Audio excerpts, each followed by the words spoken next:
Welcome to this course on setting up Windows Subsystem for Linux or WSL and installing OpenFoam on Windows. In this session, I'll guide you step by step on how to install WSL, navigate the Linux environment, and finally install OpenFoam on your Windows machine. Before we begin, let's quickly go over what WSL is and why it's useful. WSL or Windows Subsystem for Linux allows you to run a Linux operating system side by side with Windows without rebooting your machine. Compared to using virtual machines or dual booting, WSL is lightweight and runs natively within Windows. This means that you get faster startup and minimal resource usage compared to virtual machines. Docker is another alternative, especially for containerized applications. We will discuss further about Docker in OpenFoam macOS installation. In summary, WSL is an excellent balance between simplicity and performance, making it perfect for running OpenFoam simulations. Now that we understand what WSL is, let's go ahead and install it. You can install the WSL either from the Microsoft Store or from the command prompt. In this tutorial, I will install WSL using command prompt. First, open the command prompt.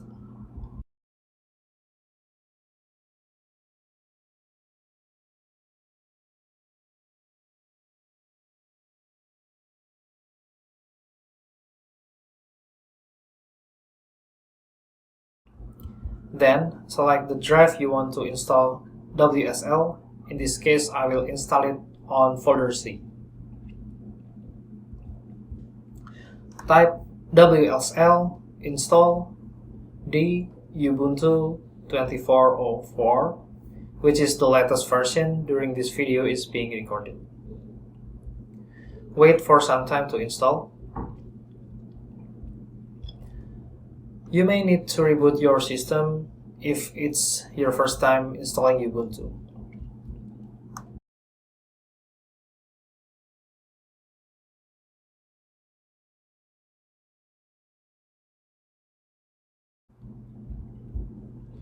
Reopen WSL by searching for Ubuntu, or sometimes it will be relaunched automatically after restart.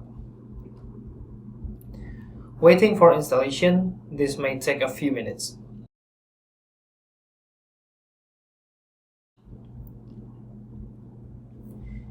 If waiting too long, you can close and reopen it. When you launch Ubuntu for the first time, it will ask you to create a username and password. These credentials will be used for administrative tasks in the Linux environments. When typing your password, you may not see your typing. Don't panic, it's normal and it's just for security reasons. Make sure you are not using spaces or special characters for this password. When you are in WSL, you can see your username and blue tilde. It will be different when you are opening your command prompt, so make sure you are in the WSL environment. Before we move on, let's adjust the terminal text size to make it easier to read. Click on the drop-down menu in the Windows terminal, go to Settings, and increase the font size. After the installation and setup are completed, you can check your file explorer and you can see a penguin icon in the bottom left corner, which is the directory where your Ubuntu files are saved. We will discuss this relationship between the directory and the WSL command in the other chapter. With WSL installed, now we are ready to install OpenFoam. This step may involve some Linux commands, but you don't have to worry about it. Just follow the steps and we will discuss them in the different sections. First, let's clarify the two primary resources for downloading OpenFoams, which are openfoam.com and openfoam.org. The main difference between openfoam.com and openfoam.org is their support organizations. openfoam.com, maintained by OpenCFD Ltd or ESI Group, with regular updates ensuring stability and backward compatibility. On the other hand, openfoam.org, maintained by the OpenFoam Foundation, is community-driven, fully open source, and geared toward academics and researchers who prefer flexibility and self-support through forums and collaborative contributions.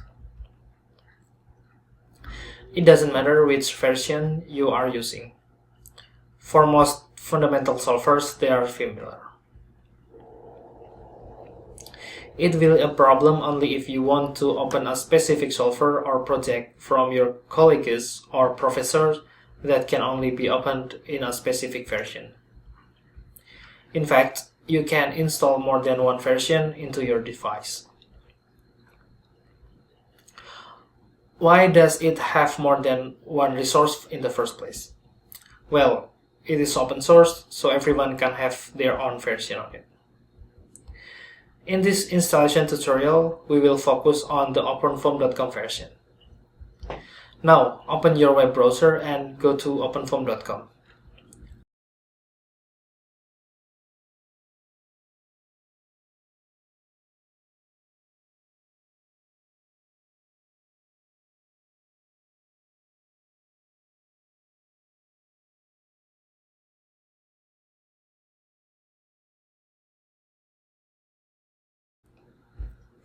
Once there, navigate to the download section and click on current release. From the available operating system options, select Ubuntu Linux, which will take you to the installation instructions. We'll follow the steps provided on the website to install OpenFoam. First, open your terminal and enter the following command to add the repository.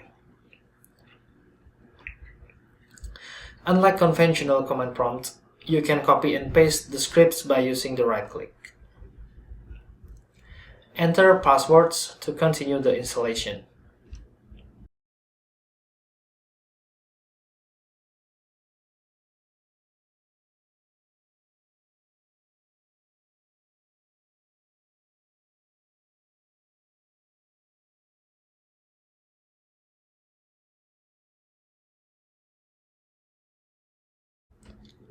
Next, run the update command to ensure your package lists are current by running the sudo apt-get update.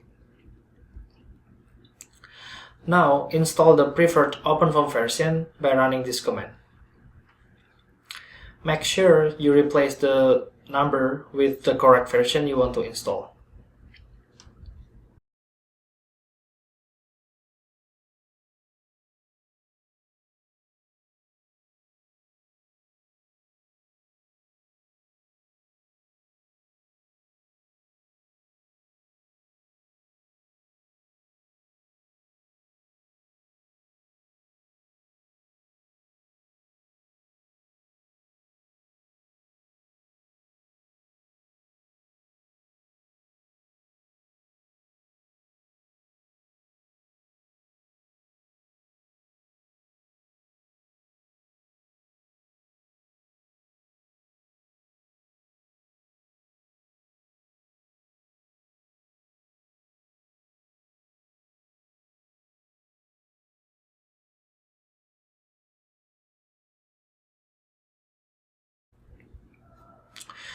Since we won't be using shell mode in this course, we can skip the last step provided on the website.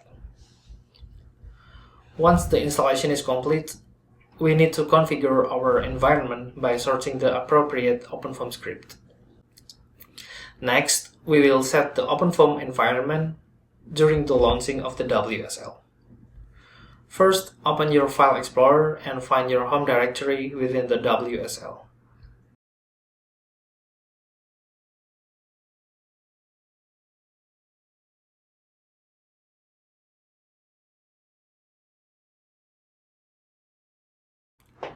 Open the bash.rc file using a text editor. Scroll to the last line and copy the source command provided at the end of the installation output.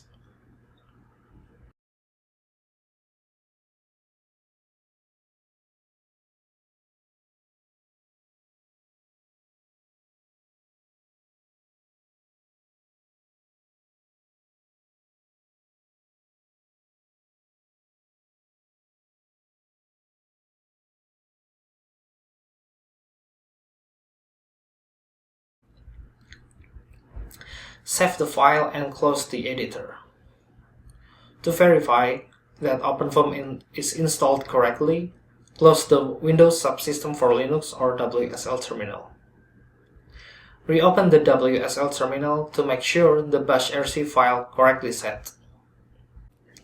Run the following command to check if OpenFoam is correctly set up. For example, block mesh help. If everything is set up correctly, you should see OpenFoam's help menu displayed in the terminal.